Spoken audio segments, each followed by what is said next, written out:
Hello everyone, so my name is Micaela Manalo from BE Ed 3. So my topic is all about gamification. So what is gamification?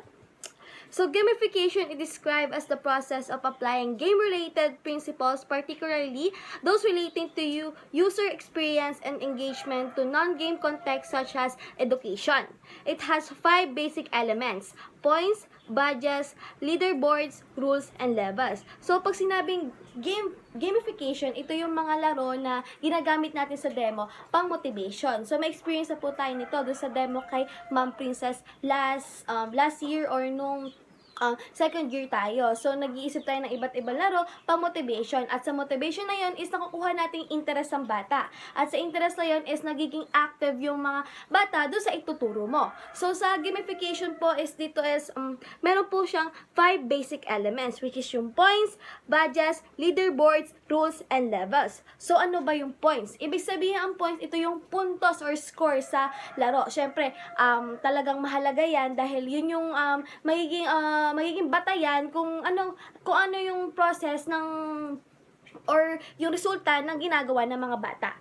Next is yung badges. Pag sinabi badges, ito yung rewards na matatanggap ng bata. Ito yung goals ng mga bata na makuha pag nanalo sila sa laro. And next is leaderboards. Pag sinabing leaderboards, dito naka-ranking ang mga bata na nanalo hanggang sa pababa. Ganun yon. Pag sinabing leaderboards. Next is rules. Siyempre, mahalaga yan sa games, which is my rules. Itong rules, ito yung pinakamahalagang games kasi dito na-challenge yung mga bata. Ito yung mga patakaran na kailangan sundin ng mga bata sa isang laro, siyempre.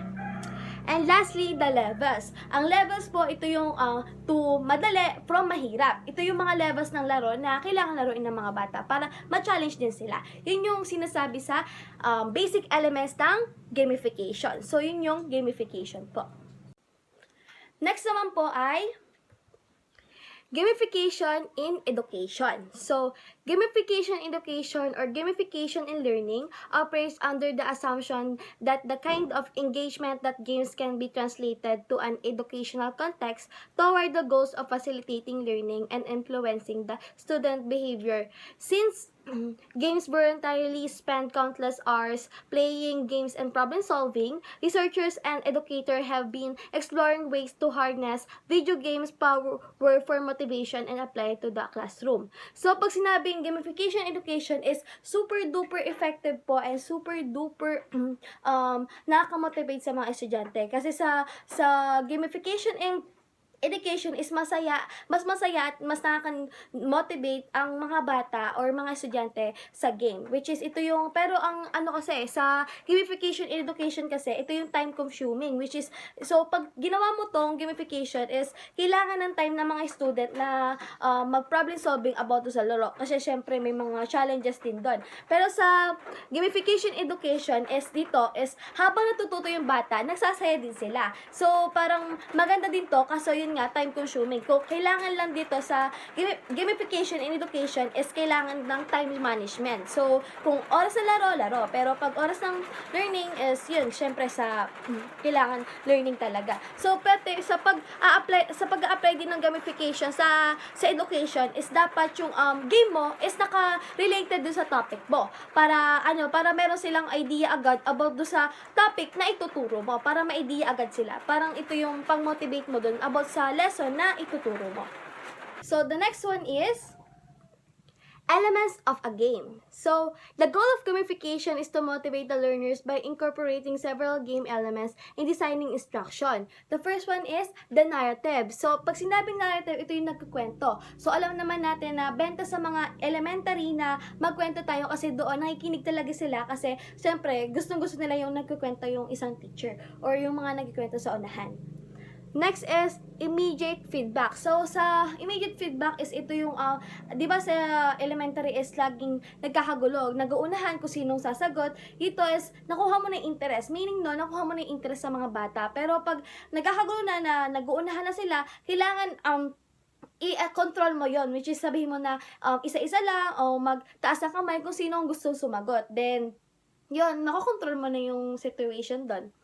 So, next is fun. Syempre sa games is kailangan talaga ng fun. So, syempre habang natututo is kailangan din maging masaya para hindi puro aral-aral lang. Kailangan din para hindi rin boring is kailangan maglaro or kailangan yung laro is syempre naka-attach pa rin dun sa topic mo na ituturo mo. Next is scaffolding learning with challenges that increase. So, pag sinabing scaffolding learning is ito yung teacher sa una is iga-guide or susuportahan ng teacher yung estudyante. Tapos, pag na-master niya na or natutunan niya na is doon mo na parang mag-give way ka na, parang hahayaan mo na siya, parang sa isang laro, 'di ba? Sa una is magbibigay yung teacher ng instruction and rules do sa laro. Then i-guide mo yung estudyante, i-handle mo siya, ganun. Tapos pag na-master niya na, natutunan mo na, hayaan mo na, tapos papanoorin mo na lang siya, nagawin yung natutunan niya. So yun yung scaffolding learning. Next is mastery. For example, in the form of leveling up. So, syempre sa mastery, kailangan talaga yan. So, habang natututo yung bata is nagle-level up talaga siya.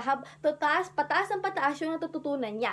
Parang mas maganda to sa bata kasi syempre, nakikita mo yung progress niya. Nakikita mo yung level up niya sa pagkatuto niya.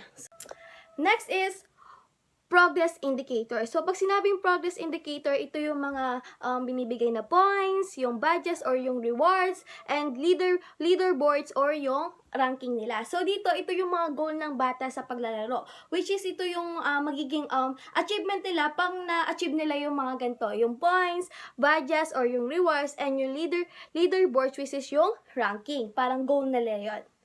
Next is social in connection. Syempre sa paglalaro is magkakaroon sila ng cooperation sa bawat isa. Tapos minsan sa games is doon nila nahanap yung mga kaibigan nila, mga best friend. Syempre kailangan din niya sa games. Kailangan nila ng teamwork, cooperation ng bawat isa. Ganon. Next is player control. Pag sinabing player control is syempre mga bata yan, mga elementary. So, syempre yung mga elementary, talagang nawawala na sila ng control. Gusto lagi nila, nagkakagulo na sila pang hindi mo makontrol yung situation. So, dapat control mo yung mga player at control din ng mga player yung sarili nila. Kailangan binibigyan mo rin sila ng mga advice na kapag laro. Pero pag lesson na, dapat nakikinig sila at yun nga, nakiki-operate din naman. Next is rules and levels. So, syempre, sa laro is kailangan talaga ng rules and levels. Pag sinabing rules, ito yung patakaran na kailangan sundin ng mga bata at yun yung patakaran ng laro na para ma-challenge yung mga estudyante mo at masunod yung mga rules na yun. So, next is benefits of gamification in education. Gamification education offers many possible benefits, including the following. The first one is the student feel ownership over their learning. So, meaning ito yung may kakayahan yung mga student na mag-decision para sa sarili nila about do sa learning. Para may self-control sila. Yun yung sinasabi. Next is more fun in the classroom. Syempre, sa gamification is syempre may saya yan. Pero habang natututo tayo is nagsasaya po tayo. So, maganda yun. Ang benefits nito is magiging active yung mga estudyante, laging ganadong pumasok, ganadong makipag-operate sa mga lesson, nakikipag-participate sila. Next is learning becomes visible through progress indicator. So dito is so tumutulong to sa mga estudyante na mag-monitor ng self nila and yung ma-recognize yung mga achievement na nagawa nila sa laro and doon is ma-motivate yung mga estudyante about do sa lesson na ituturo mo dahil sa gamification. Next is the student can explore different identities through the different avatars or characters. So, meaning dito is magkakaroon sila ng mga different characters. Minsan malaman mo dito na, competitive ka pala, yung may matalino, may masigla, may game na game, ganon, may kita mo dito yung iba't ibang characteristic ng mga estudyante. At syempre, doon may kilala ng mga estudyante yung self nila about do sa laro. Kasi doon nila mapapakita kung ano ba talaga sila. Kasi syempre, competitive sila para manalo doon. And lastly is the student often are more comfortable in gaming environments. Syempre, sa mga elementary, yung talagang comfortable sila sa gaming environments. Kasi syempre, mga bata yan, mahilig sa laro. Pero yun nga, sabi ko nga, di ba kanina, na habang naglalaro is dapat natututo. So, dito, sa gaming environments is nagiging comfortable yung bata. Parang part siya ng society, parang feel niya na, ay, masaya pala dito, parang ganito, ganyan, gaganahan siya makipag-participate, nakikioperate na siya, nakikipag-interact na siya sa ibang estudyante. So, talagang maganda at effective tong gamification syempre, sa pag-aaral and sa classroom. So, next is, ito yung how to use gamification as a teaching strategy. So, before applying gamification in class, there are 3 important areas that we need to look at. These areas are influenced greatly with the use of games or game-based activities. So, ito yon. So, the first one is cognitive. So, pag sinabing cognitive is games provide complex system of rules for players to explore through active experimentation and discovery. One critical game design techniques is to deliver concrete challenges that are perfectly tailored to the player's skills expand. So dito sa cognitive, ibig sabihin is ito yung 'di ba sa games is may mga rules. Dahil doon is parang mas na-challenge yung mga estudyante at dahil doon is natututo sila sa karanasan and sa pagkakamali nila. At 'di ba, hindi man natin maiwasan na magkamali sa isang game. Pero okay lang 'yun na magkamali. Pero at least do sa pagkakamali na 'yun at sa karanasan na 'yun, is natututo tayo. At do sa pagkatuto na 'yun is parang dahil doon, isa papalawak yung kakayahan ng mga estudyante. Yun ang kagandahan ng gamification. Para napapalawak yung kakayahan ng estudyante dahil sa karanasan and sa pagkakamali nila. Next is emotional. So, pag sinabing emotional, says games invoke a range of powerful emotions, from curiosity to frustration to joy. It gives them opportunity to try until they learn to understand and master the lesson and the process. The student in turn can learn to see the failure as an opportunity to grow and become better instead of becoming helpless, fearful, and anxious. So, pag sinabing emotional dito, hindi talaga maiwasan sa mga bata na hindi yung ayaw niya magpalamang, may mga batang ganon. So, dapat ang ginagawa mo dun is, magpayo ka na agad na okay lang mag-fail, okay lang magkamali. Kasi 'di ba, failure is a part of success. So, ipapaintindi mo sa mga bata 'yon. Dapat do sa failure na 'yon, doon sila mag-grow, doon sila matututo at doon sila parang magkakaroon ng kakayahan at doon is para magiging success pa sila doon. Dapat mo ipatuto sa kanila yon para hindi nila madalay sa paglaki kasi syempre masama naman na may bata na ayaw malamangan. Hindi naman palaging ganon. So, dapat matuto sila sa pagkakamali nila, ibig sabihin nun. So, next is the social. Games allows players to try on new identities and roles, asking them to make in-game decision for their new vantage points. Next is, a well-designed gamification system can help players take on meaningful rules that are fruitful for learning. So, meaning sa social is, di ba, ang bawat isa ay may mga papel. Ang bawat isa ay nagbibigay ng suggestion about sa mga strategies nila para manalo do sa laro. Dito sa social is may kakayahang makipag-interact sa mga klase nila. May sasabihin sila mga suggestion para manalo. Doon, nakakapag-socialize sila para nakikipag-interact, kakaroon ng connection sa mga kaklase or sa mga kagrupo nila doon sa laro. So, the next topic is, according to LOIZA 2019, there are 10 best educational apps that use gamification for adults in 2019. Ito yung mga apps na ginagamit noong 2019. So, the first one is TED-Ed. It's a gamified education app to create actionable video lessons. So, ito po siya. So, yan. So, nahanap po yan sa Play Store or sa App Store. So, pag sinabing TED-Ed, ito yung isang gamified education app na nagbibigay daan sa mga guro at estudyante na lumikha ng mga actionable video games, which is, ito na yung mga uso ngayon, yung mga video na talagang actionable na magandang panoorin. So, dito sa platform na ito is maaaring gumamit yung mga teacher ng mga pre-existing video or nag-create sila ng sarili lang video or basta kahit anong content, basta kung anong gusto nila eh. Yun yung TED-Ed about sa mga video. Next is Khan Academy. It's a gamified educational app to learn anything to free forever. So ito siya. So, nakikita din siya sa App Store or sa Play Store. So, pag sinabing Khan Academy, so, ang Khan Academy isang gamified education app din na nag-aalok ng libreng pagkakataon upang matuto sa iba't ibang paksa. So, sa platform na ito is pwedeng matuto yung mga students sa sarili nilang bilis sa pamamagitan ng mga interactive na aralin like video at practice exercise. Yun yung sinasabi na Khan Academy.